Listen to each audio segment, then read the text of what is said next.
Alo, Trà Vinh xin chào các bạn. Hôm nay thì mình chia sẻ bánh cam mặn nha, bánh cam rán giòn rụm luôn, làm là thành công ngay lần đầu luôn á, không có sợ bị xì bột và bị bể nhân đâu. Bánh thì giòn, bên trong thì dẻo dẻo, đặc biệt là nhân khoai tây thịt gà, vừa ngon vừa dễ. Thì bây giờ mời các bạn mình cùng xem video luôn ha. Mình có là ăn củ khoai lang nè, khoảng 200 gram á. Các bạn cho vào trong nồi mình luộc cho nó chín hoặc là hấp chín cũng được nữa. Rồi sẽ vớt lên, cho hết vào trong cái thau, tán ra. Khoai lang này thì khoai lang Nhật nên là nó ngọt và nó có tinh bột, cùng với màu vàng cũng đẹp mắt nữa. Mình dùng tiếp là 250g bột nếp, bên đây là 100g bột gạo nha, kết hợp với 50g bột mì đa dụng, tổng cộng 3 loại bột. Mình dùng vậy để cho bánh nó giòn. Cho hết cái phần bột gạo vào trước ha. Mình dùng cái loại bột gạo hạt. 300ml nước khoai lang hồi nãy mà mình luộc nè, nó còn ấm ấm á, cho hết vào đây để cho bột nó nở. Các bạn cho vào đây chút muối, bánh nó sẽ đậm đà hơn. Ở trong khoai lang nó đã có cái vị ngọt rồi nên không có cần phải cho đường nha. Còn nếu mà các bạn dùng khoai tây thì mình cho vào trong bột 1 muỗng canh đường. Khoai lang, khoai tây gì cũng được hết. Bóp ra cho nó mịn cái bột, rồi cho tiếp cái phần bột nếp vào 250g. Các bạn cũng nhồi nha. Nước khoai nó ấm ấm thì mình cho vào bột của mình nó nhanh nở hơn. Thấy nó khô mình thêm vào đây 100ml nước nữa. Các bạn cứ nhồi mình bóp, mình thấy nếu mà nó có khô quá thì thêm nước Khi mà nhồi xong thì mình thấy khối bột nó sẽ dẻo vậy nè. Rồi sẽ lấy 1/3 khối bột, sẽ cho vào trong cái nước đi luộc. Bước này mình sẽ lấy trùng phần bột nha. Các bạn luộc khoảng 2 đến 3 phút vậy đó. Mình thấy cái phần bột ở bên ngoài nó trong vậy là được rồi. Vớt lên, cho vào ở trong cái thau bột hồi nãy nè. Cái bước này giúp cho bột của mình nó được nở. Thì khi mà mình chiên gặp dầu nóng nó sẽ không có bị xì và nó không bị nổ. Cho vào thì các bạn nhồi luôn. Nó không có nóng quá đâu, nó hơi ấm ấm tay thôi à. Nhồi cho nó dẻo lại. Thì lúc này sẽ cho vào 50g bột mì đa dụng, giúp cho phần bột của mình nó mịn, cũng như là nó không có bị dính tay đó. Còn các bạn cho hết ngay lần đầu thì cái lúc này nó sẽ bị dính tay dữ lắm. Đây mình nhồi chút xíu thì nó khô ráo và nó quyện lại vậy nè. Đậy kín mình để qua một bên, quay qua tới phần nhân. Mình có ở đây một củ khoai tây nha, khoảng 200g vậy đó. Các bạn sẽ cắt ra.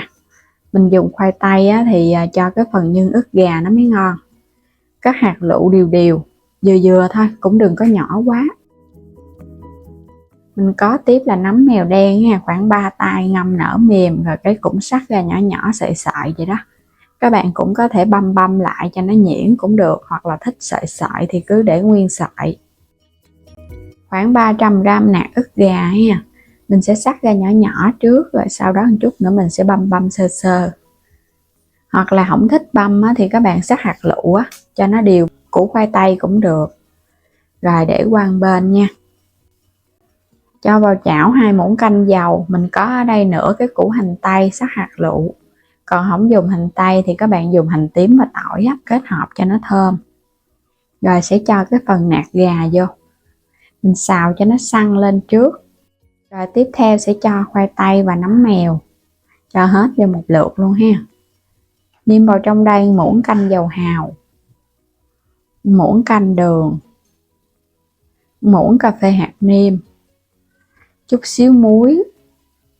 Cuối cùng là tiêu xay cho nó thơm nhân. Rồi mình thêm vào đây một ít hành lá và ngò rí mình sắc nhỏ nhỏ nè. Tăng thêm cái hương thơm cho nhân. Xào chút xíu nữa là được rồi ha. Mình tắt bếp luôn, tại vì một chút nữa các bạn chiên bánh phần nhân nó còn chín thêm. Rắc chút xíu bột mì đa dụng lên trên cái mặt phẳng.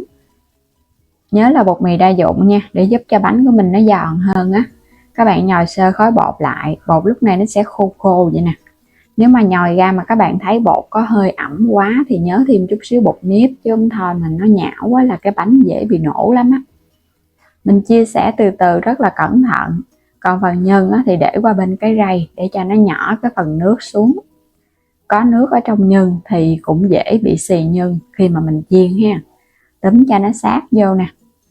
Đừng có cho không khí nó nằm ở bên trong nhiều quá, nó cũng dễ bị xì khi chiên. Lăn lăn, nhớ phủ chút xíu bột. Rửa tay cho sạch, các bạn làm bằng tay đi cho nó nhanh hơn ha. Các bạn cũng dàn mỏng ra. Túm cho nó sát, đừng có cho ló nhân ra bên ngoài. Thích hình tròn thì các bạn do hình tròn, còn thích dài dài thì các bạn cứ lăn lăn ra.